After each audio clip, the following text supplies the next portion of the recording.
नमस्कार, स्वागत है आपका अपने YouTube चैनल GTT EDU पर। तो आज हम फिर से आपके लिए लेके आए हैं भूगोल की एक और क्लास, जिसके अंदर हमने देख लिया था। लास्ट में हमने BA थर्ड ईयर की बात की थी। आज हम BA फर्स्ट ईयर की बात करने वाले हैं। BA फर्स्ट ईयर और BA फर्स्ट ईयर के अंदर जो हमारा भौतिक भूगोल है, इस भौतिक भूगोल के ऊपर आज हम चर्चा करने वाले हैं। भौतिक भूगोल। लास्ट में हमने बात की थी कि ज्वालामुखी से जो निकलने वाले जो प्रमुख पदार्थ हैं उसके ऊपर हमने चर्चा की थी। और आज हम आगे नेक्स्ट इसमें चर्चा करने वाले हैं कि सिलिका के आधार पर लावा के प्रकार। सिलिका के आधार पर सिलिका के आधार पर लावा के प्रकार। लावा के प्रकार आज हम इसके ऊपर चर्चा करेंगे। सिलिका के आधार पर जो लावा के प्रकार हैं वो कितने प्रकार की हैं। ठीक है, तो ज़्यादा से ज़्यादा जुड़ जाएं। और चैनल के ऊपर नए हैं तो चैनल को सब्सक्राइब जरूर करें, बेल आइकन को दबाएं, जिससे कि आगे आने वाला जो वीडियो है वो आप तक पहुंच सके। इस चैनल के माध्यम से आपको पता है कि साइंस की जो क्लासें हैं वो निरंतर आ रही हैं, और मैथ की जो क्लासें हैं वो भी इस चैनल के माध्यम से निरंतर आ रही हैं। ज्योग्राफी की जो क्लासें हैं BA first year, BA second year, BA third year, इसकी भी जो क्लासें हैं वो निरंतर रेगुलर क्या है इस चैनल के ऊपर आ रही हैं। तो जल्दी से जल्दी आप जुड़ जाएं। तो इसमें एक नंबर पर हम बात करेंगे सिलिका के आधार पर। अगर हम लावा को बांटते हैं तो हम देखते हैं इसमें पहला जो आता है वो अम्ल प्रधान लावा या एसिड लावा आता है। अम्ल प्रधान लावा, अम्ल प्रधान लावा या एसिड लावा या एसिड लावा। पहले हम इसकी चर्चा करेंगे कि अम्ल प्रधान लावा या एसिड लावा होता क्या है। अम्ल प्रधान लावा या एसिड लावा होता क्या है। तो इसमें आपको देखना है, इसका रंग है वो पीला होता है। अगर रंग की हम बात करते हैं तो इसका रंग पीला होता है। पीला होता है। वह वजन बहुत कम होता है। वह वजन बहुत कम होता है। बहुत कम होता है। यानी अम्ल प्रधान लावा या एसिड लावे की अगर हम चर्चा करें तो इसका रंग पीला होता है। वह वजन क्या होता है, बहुत क्या होता है, कम होता है। ठीक है, जो सबसे ज्यादा गाढ़ा व चिपचिपा होता है, जो सबसे ज्यादा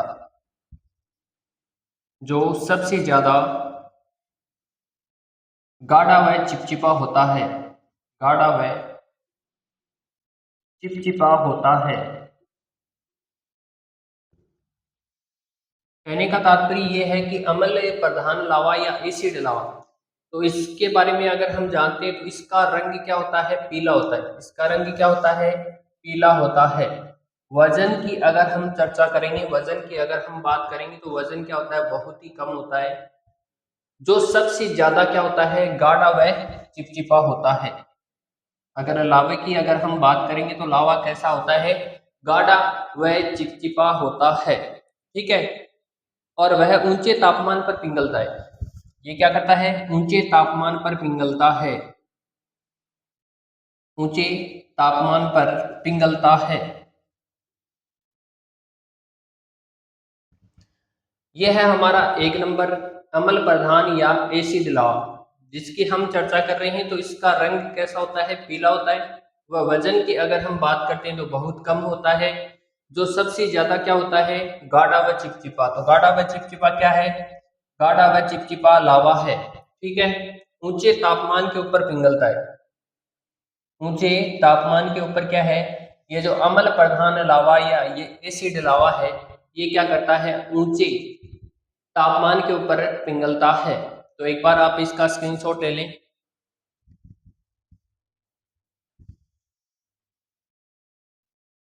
आगे चर्चा करते हैं हम। 2 नंबर है हमारा पेठिक लावा व बेसिक लावा। पेठिक लावा या बेसिक लावा क्या होता है इसके बारे में जानते हैं। तो इसका रंग गहरा तथा काला होता है। इसका रंग कैसा होता है? इसका रंग गहरा व काला होता है। वह काला होता है। हम किसकी चर्चा कर रहे हैं? तो हम कर रहे हैं पेठिक लावा या बेसिक लावा, जिसके हम अगर रंग की बात करेंगे तो इसका रंग कैसा है? तो गहरा व काला होता है। इसके बाद आगे बात करते हैं तो वजन अधिक तथा द्रव्य पतला होता है। वजन अधिक, वजन अधिक तथा द्रव्य पतला होता है। द्रव्य पतला होता है। कहने का तात्पर्य जो इससे निकलने वाला जो द्रव्य है, इससे निकलने वाला जो द्रव्य है जिससे कि हम बात करेंगे लावा, तो वो लावा का जो द्रव्य है वो कैसा होता है? पतला होता है। ठीक है। अगर कलर की हम बात करेंगे, रंग की अगर हम बात करेंगे तो गहरा व काला होता है। इसका वजन क्या होता है? अधिक होता है। किसका? पेठिक लावा या बेसिक लावा का वजन क्या होता है? अधिक होता है। ये जो द्रव्य निकलता है इससे बाहर की ओर जो द्रव्य निकलता है वो कैसा होता है? पतला होता है। कैसा होता है? पतला होता है। ठीक है। इसके बाद में आगे बात करते हैं हम। ये कम तापमान पर पिघल जाता है, यानी द्रव्य पतला होने के कारण क्या है? ये कम तापमान पर पिघल जाता है। कम तापमान पर पिघल जाता है। कम तापमान पर क्या हो जाता है? ये पिघल जाता है। तो ये आपको ध्यान रखना है। क्या ध्यान रखना है? कि ये कम तापमान पर पिघल जाता है, इसलिए शीघ्रता से ये फैलता है। कम तापमान पर पिघलने के कारण क्या है? ये शीघ्रता से फैल जाता है। शीघ्रता से फैल जाता है। शीघ्रता से क्या हो जाता है? ये फैल जाता है। तो आपको ध्यान रखना है। हम सिलिका के आधार पर हम क्या कर रहे हैं? सिलिका के आधार पर क्या कर रहे हैं? सिलिका के आधार पर हम लावा के प्रकार देख रहे हैं। भौतिक भूगोल यानी बीए फर्स्ट ईयर की अगर हम चर्चा करेंगे तो भौतिक भूगोल का ये पार्ट है। और इसके अंदर हमने लास्ट जो वीडियो था इसके अंदर हमने क्या बात की थी? तो इसमें हमने बात की थी कि ज्वालामुखी से निकलने वाले जो पदार्थ हैं, जैसे कि बम है, लेपेली है, आंग्लोमेरेट है, इन सारे के ऊपर हमने चर्चा की थी। आज हम इस नेक्स्ट पॉइंट के ऊपर चर्चा कर रहे हैं, सिलिका के आधार पर लावा के प्रकार। इसमें 1 नंबर है अम्ल प्रधान लावा या एसिड लावा। ठीक है। इसका इसके अंदर देखते हैं तो इसका रंग पीला होता है। वह वजन कैसा होता है? कम होता है। वजन क्या है? इसमें कम है। जो सबसे ज्यादा क्या होता है? गाढ़ा व चिपचिपा होता है। ठीक है। अगर इस लावे की बात करेंगे तो क्या होगा? गाढ़ा व चिपचिपा होगा। ऊंचे तापमान, ऊंचा तापमान होगा तभी ये क्या होता है? पिघलता है, क्योंकि ये क्या है? गाढ़ा व चिपचिपा है। गाढ़ा व चिपचिपा होने के कारण ये ऊंचे तापमान पर क्या होता है? पिघलता है। इसके बाद आगे बात करते हैं 2 नंबर पर। तो 2 नंबर पर है पेठिक लावा या बेसिक लावा। तो इसकी अगर हम चर्चा करेंगे तो इसका रंग गहरा काला, गहरा व काला होता है। इसका रंग क्या होता है? गहरा व काला होता है। वजन अधिक होता है। वजन क्या होता है? अधिक होता है। द्रव्य कैसा है? तो पतला है। द्रव्य कैसा है? पतला है। जो द्रव्य पतला होने के कारण यहाँ तो गाढ़ा व क्या है? चिपचिपा है, जिससे कि उच्च तापमान है। यहाँ पर क्या है? द्रव्य पतला है, जिससे कि कम तापमान पर ही क्या हो जाता है? पिघल जाता है। कम तापमान पर क्या हो जाता है? पिघल जाता है। अब मान लो कि द्रव्य पतला है और कम तापमान पर पिघल रहा है, तो ये शीघ्रता से क्या हो जाता है? फैल जाता है। शीघ्रता से क्या हो जाता है? फैल जाता है। तो एक बार इसका स्क्रीनशॉट ले लें, इसके बाद में हम आगे चलते हैं।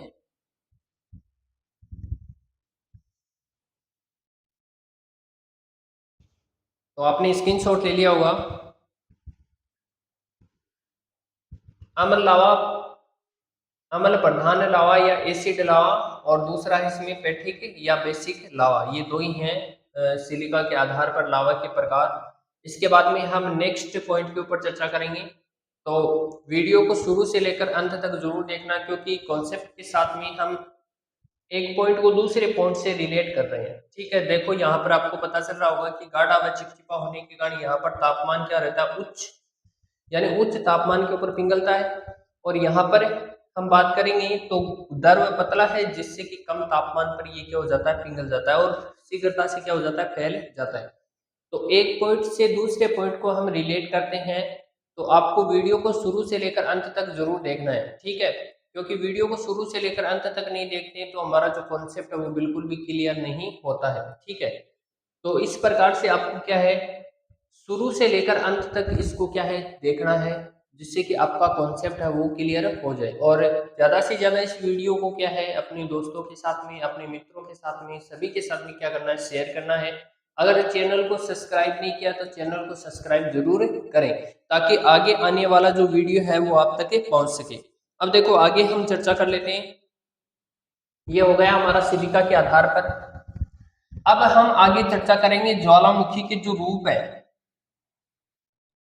यानी ज्वालामुखी के जो रूप है वो कौन कौन से हैं, इनके ऊपर आज हम चर्चा करेंगे और देखेंगे किस प्रकार से ज्वालामुखी है, उसके प्रकार हैं, रूप हैं, कौन कौन से रूप हैं, किस किस रूप के अंदर ये ज्वालामुखी है वो फटता है, यानी विस्फोट होता है, उद्गार होता है ज्वालामुखी का। तो ज्वालामुखी के रूप देखते हैं।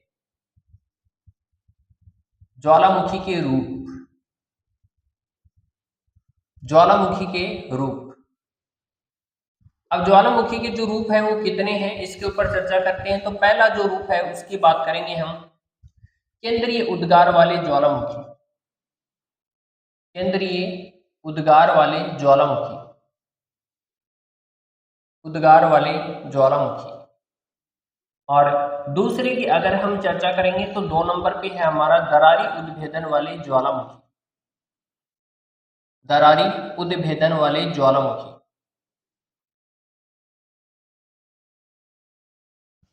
उद्भेदन वाले ज्वालामुखी, ये 2 प्रकार हैं ज्वालामुखी के, जिसके अंदर पहला है हमारा केंद्रीय उद्गार वाले ज्वालामुखी और दूसरा है दरारी उद्भेदन वाले ज्वालामुखी। इनके नाम से ही क्या है, ये जो हेडिंग है जो मैंने यहाँ पर लगाई है, इनसे ही सारा क्या है हमारे सब समझ में आ रहा है कि ये क्या बताना चाह रहा है। दरारी का मतलब दरार से, केंद्रीय का मतलब नली से, द्रोणी से क्या होगा, इसका उद्गार होगा, और इसका दरार यानी जब दरार पड़ेगी धरातली भाग के अंदर, तब उससे क्या है, शांत रूप से जो लावा है वो बाहर की ओर निकलेगा। तो एक एक करके हम देखेंगे। पहला हम देख लेते हैं जो हमारा केंद्रीय उद्गार वाला ज्वालामुखी है, इसके ऊपर हम चर्चा कर लेते हैं कि ये क्या है। केंद्रीय उद्गार वाला जो ज्वालामुखी है इसके ऊपर चर्चा कर लेते हैं, ये क्या है। देखो ऐसे ज्वालामुखी जो प्राय एक संकरी नली, ऐसे ज्वालामुखी,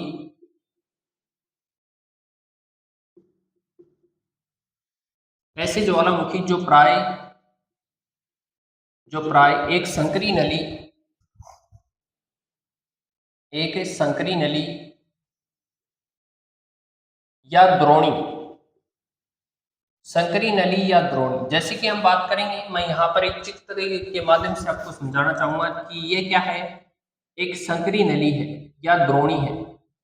ये क्या है, संकरी नली है या द्रोणी है। इसके अंदर से क्या है, ये जो लावा है ये धरातली भाग तक जाता है, ये मेग्मा प्रकोष्ठ है। ये क्या है, मेग्मा प्रकोष्ठ है, यहाँ पर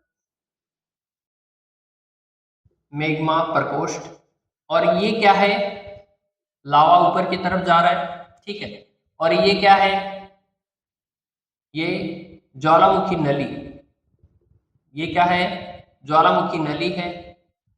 और ऊपर की तरफ बात करेंगे तो ये क्या है, ज्वालामुखी छिद्र है।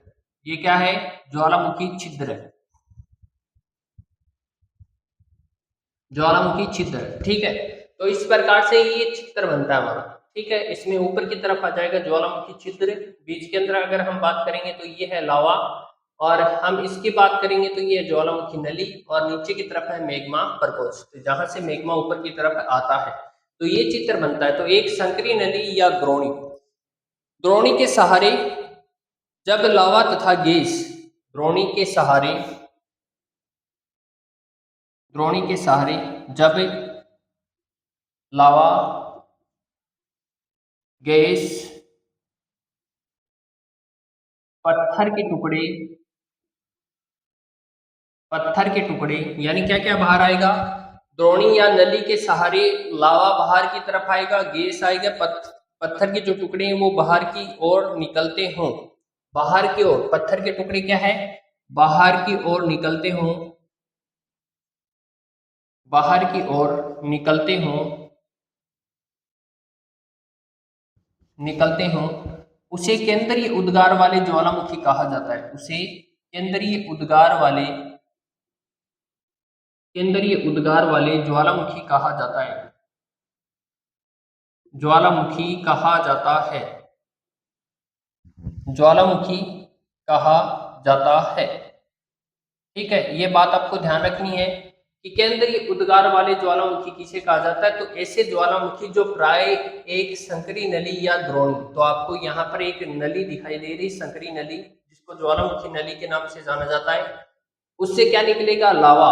तो लावा बाहर की ओर निकल रहा है, गैस निकल रहा है, पत्थर के अनेक छोटे छोटे टुकड़े हैं वो बाहर की ओर निकलते हैं, तो उसे केंद्रीय उद्गार वाले ज्वालामुखी कहा जाता है।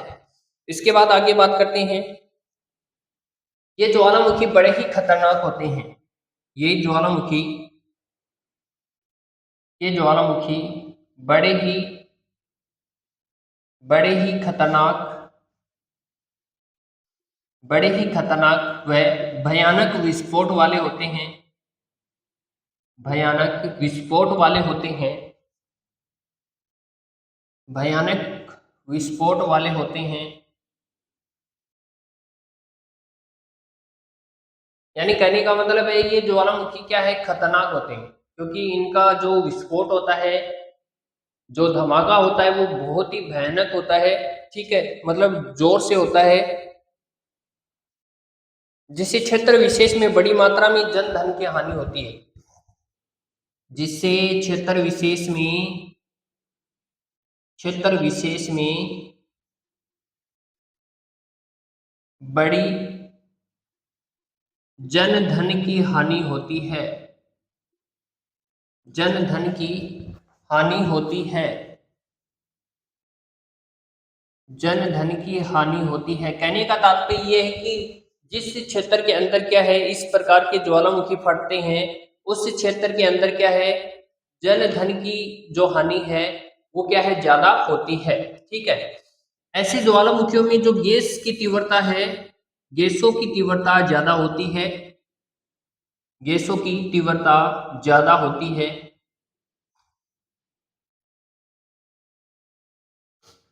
फिर से देखते हैं, केंद्रीय उद्गार वाले ज्वालामुखी किसे कहा जाता है, तो ऐसे ज्वालामुखी जो प्राय एक संकरी नली, यानी संकरी नली होती है, इस प्रकार की संकरी नली होती है, उस संकरी नली से क्या है, उस संकरी नली से ऊपर की तरफ क्या है, लावा, गैस और पत्थर के जो टुकड़े हैं वो बाहर निकलते हैं, बाहर निकलते हैं, उसे क्या कहा जाता है, केंद्रीय उद्गार वाले ज्वालामुखी कहा जाता है। ये ज्वालामुखी है बड़े ही खतरनाक व भयानक विस्फोट वाले होते हैं, यानी इनके अंदर जो धमाका होता है, जब ये ज्वालामुखी फटते हैं, ज्वालामुखी का जब उद्गार होता है, तो गैसों की जो तीव्रता है वो नीचे से ज्यादा होती है, गैसों की तीव्रता, गैसों का दबाव है वो ज्यादा होता है, ज्यादा होने से जहां पर धरातलीय भाग कमजोर मिलता है वहां से ये गैसें हैं धरातल को ऊपर की तरफ चीरते हुए बाहर की ओर निकलते हैं, जिससे कि क्या है, एक भयानक विस्फोट होता है, एक धमाका होता है, जिससे कि क्षेत्र विशेष में बड़ी जन धन की क्या होती है, हानि होती है। अब ये तो पता नहीं चलता है कि कहाँ पर होगा। अब जैसे कि जिस क्षेत्र में कोई आबादी वाला क्षेत्र है और उसके अंदर क्या है, ज्वालामुखी विस्फोट होता है, तो वहां पर क्या होता है, जन और धन दोनों की क्या होती है, हानि होती है। गैसों की तीव्रता यहाँ पर क्या है, इस ज्वालामुखी के अंदर ज्यादा होती है, जिसके कारण क्या है, धरातल का भाग कमजोर होता है, जहां धरातल का भाग क्या होता है, कमजोर होता है, जहां धरातल का भाग कमजोर होता है, धरातल का भाग कमजोर होता है, कमजोर होता है, तो उसे तोड़कर बाहर निकलते हैं, कमजोर होता है तो उसे तोड़कर, उसे तोड़कर बाहर निकलते हैं, बाहर निकलते हैं, तो उसे ही केंद्रीय उद्गार वाले ज्वालामुखी कहा जाता है। एक बार फिर से देखें, केंद्रीय उद्गार वाले ज्वालामुखी क्या है, ध्यानपूर्वक समझिए, यहाँ पर ध्यान दीजिए आप। ऐसे ज्वालामुखी जो प्राय एक संकरी नली, यानी संकरी नली का मतलब मैंने यहाँ पर बता दिया कि संकरी नली या द्रोणी, ठीक है। द्रोणी के सहारे जब लावा, गैस और पत्थर के जो टुकड़े हैं, पत्थर के टुकड़े बाहर की ओर निकलते हैं और उसे केंद्रीय उद्गार वाले ज्वालामुखी कहा जाता है। यानी बाहर क्या निकलेंगे, लावा निकलेगा, गैस निकलेंगे, जो पत्थर के जो टुकड़े हैं वो क्या है, बाहर की ओर निकलते हैं, उसे ही केंद्रीय उद्गार वाले ज्वालामुखी कहा जाता है। ये ज्वालामुखी बड़े ही खतरनाक व भयानक विस्फोट वाले होते हैं। कहने का तात्पर्य ये है कि जहां पर भी ये फटते हैं तो एक जोर से जो आवाज है उसके साथ में क्या ये फटते हैं, मतलब धमाका है वो जोर से होता है, ठीक है। जिससे कि क्षेत्र विशेष में बड़ी जनधन की हानि होती है, क्योंकि जिस भी क्षेत्र के अंदर ये फटते हैं, विस्फोट होता है, तो क्या है, ऐसा तो है नहीं कि ये खाली स्थान पर, ये क्या है, जहां पर आबादी वाला क्षेत्र है वहां पर भी क्या ये विस्फोट हो सकता है। धरातलीय भाग वहां का भी कमजोर हो सकता है, जिससे कि नीचे जो गैसों का दबाव लगता है वो ज्यादा लगेगा। ज्यादा लगने से क्या है, यानी जिससे क्षेत्र विशेष में बड़ी जनधन की हानि होती है, गैसों की तीव्रता यहाँ पर ज्यादा होती है, जहां पर धरातल क्या होता है, कमजोर। अब गैसों की तीव्रता की अगर हम बात करेंगे तो धरातल जहां पर कमजोर होगा वहां पर ही क्या है, ये गैसें हैं, ये क्या है, धरातल को तोड़ते हुए ऊपर की तरफ आएंगे। तो जहां पर धरातल कमजोर होता है उसे तोड़कर क्या है, ये जो गैसें हैं ये बाहर निकलती हैं, जिससे कि नीचे जो तप्त गर्म लावा है वो क्या होता है, धरातली भाग के ऊपर क्या हो जाता है, आ जाता है। तो इसे ही क्या कहते हैं, केंद्रीय उद्गार वाले ज्वालामुखी कहते हैं। तो एक बार आप इसका स्क्रीनशॉट ले लें, इसके बाद हम आगे चलते हैं।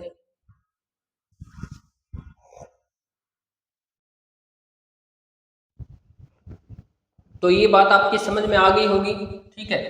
अब नेक्स्ट जो वीडियो है इसके अंदर हम दरारी उद्भेदन वाले जो ज्वालामुखी है इसके ऊपर चर्चा करने वाले हैं। तो अगला जो टॉपिक होगा वो हमारा होगा केंद्रीय उद्गार वाले ज्वालामुखी, ये तो हो गया हमारा। और नेक्स्ट जो टॉपिक है उसके ऊपर हम चर्चा करेंगे, इसी का पॉइंट है दरारी उद्भेदन वाले ज्वालामुखी। तो अगर चैनल को सब्सक्राइब नहीं किया तो चैनल को सब्सक्राइब करें, बेल आइकन को प्रेस करें ताकि आगे आने वाला वीडियो आप तक पहुंच सके। धन्यवाद।